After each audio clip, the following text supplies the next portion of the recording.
Halo, perkenalkan, saya Elmo Rizky Erlambang. Pada presentasi ini, saya membahas proyek prediksi jumlah penyewaan sepeda menggunakan machine learning dengan studi kasus bike sharing dari UCI Machine Learning Repository.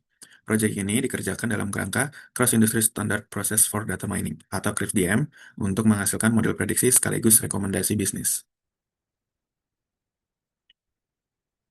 Masalah utama pada layanan bike sharing adalah permintaan yang fluktuatif.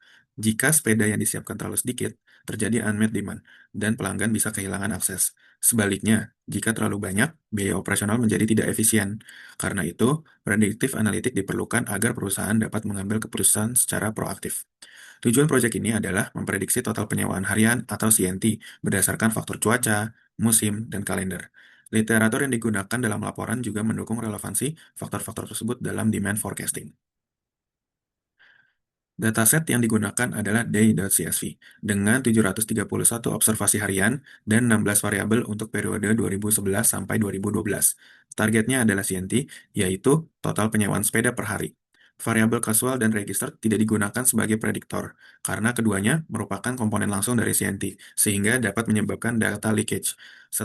Setelah preparation, prediktor terdiri dari variabel kalender, cuaca, temperatur, kelembapan, kecepatan angin, dan hasil encoding variabel kategorikal. Dari correlation matrix, temperatur memiliki hubungan positif cukup kuat dengan jumlah penyewaan, dengan korelasi sekitar 0,63. Selain itu, time dan item berkorelasi hampir sempurna sebesar 0,99, sehingga salah satunya perlu dihilangkan. Grafik temperatur juga menunjukkan kecenderungan bahwa demand meningkat saat temperatur lebih tinggi.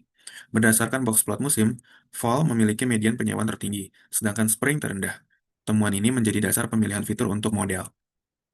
Pada tahap data preparation, pertama, saya memperbaiki anomali kelembapan bernilai 0 pada 10 Maret 2011 dengan interpolasi linear. Kemudian, saya menghapus variabel yang tidak relevan atau berpotensi leakage, menangani multikoliniaritas dengan menghapus attempt, dan melakukan one-hot encoding untuk variabel kategorikal.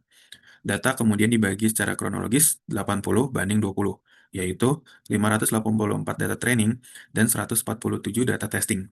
Outliner yang mempresentasikan kejadian nyata, termasuk dampak badai Sandy, itu tetap dipertahankan. Saya membandingkan tiga algoritma. Yang pertama, multiple linear regression sebagai baseline. Selanjutnya, ada random forest sebagai ensemble weighting dan XGBoost sebagai ensemble boosting. Untuk random forest dan XGBoost, saya menggunakan grid search dengan time series split fivefold.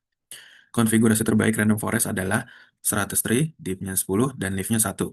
Sementara XGBoost terbaik menggunakan 300 tree, deep-nya 3, dan learning rate 0,05.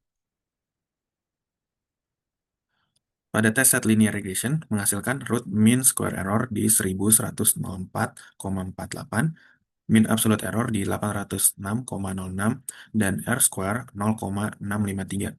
Nilai ini lebih baik secara absolut dibanding random forest dan XGBoost. Walaupun XGBoost memiliki mean absolute percentage error terbaik setelah observasi ekstrem dikeluarkan, secara keseluruhan, linear regression tetap unggul pada metrik utama.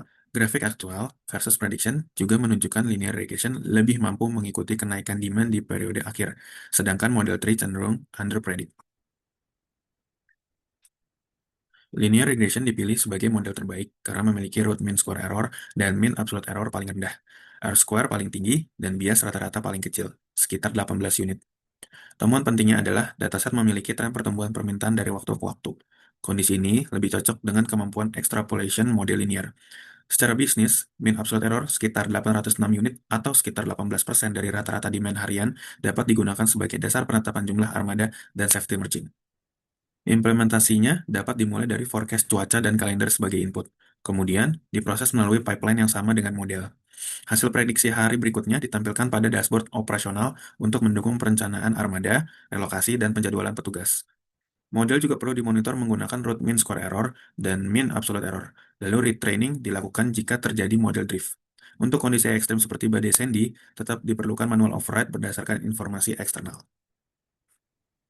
Kesimpulannya, mesin learning dapat mengubah data historis menjadi data keputusan operasional yang lebih proaktif.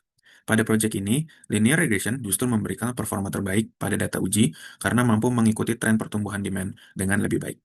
Nilai bisnis utamanya adalah membantu perusahaan menentukan armada, relokasi, dan tenaga operasional secara lebih terukur. Baik, itu saja presentasi saya kali ini. Terima kasih.